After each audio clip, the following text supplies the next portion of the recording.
કાશીમાં આવીને મારી મુક્તિ મળી ગઈ છે।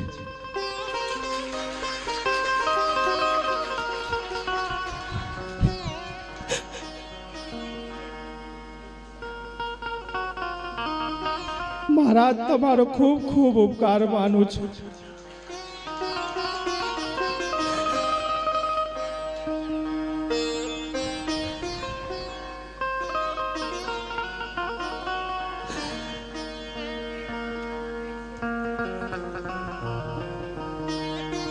હું તો ઓળખતો નથી,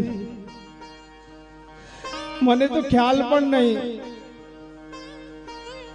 એમાં ઝાંકી વાળા ભાઈ આજે 3 વાગે આવવાના હતા, એટલે હું ને અતુલ મહારાજ 2 રૂમમાં હતા।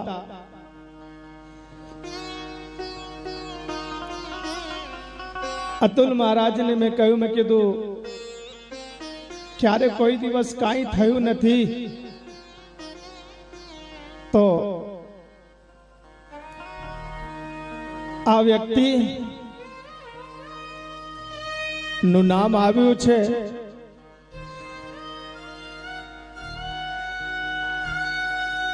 એ તો કે હું પૂજા સમસ્ત કરાવું છું એટલે મને ખ્યાલ નથી, અને એને પણ કાંઈ કીધું નથી।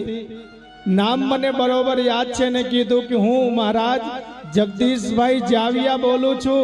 મારા ઘરની પરિસ્થિતિ થોડી એ તો હવે જાહેરમાં હું તમને શું કહું, કહેવા જેવું નથી, પણ એને એમ કહ્યું કે મહારાજ હું અહીંયા આવીને કાશીમાં એટલો તૃપ્ત થયો છું કે પરમાત્માની કૃપા આપ ઉપર ખૂબ ઉતરતી રહે, અને એવા હું આશીર્વાદ તમને આપું છું ને મારા પરિવારને આપું છું। એટલે જીવનની અંદર કરેલી સાચી સેવા છે ને।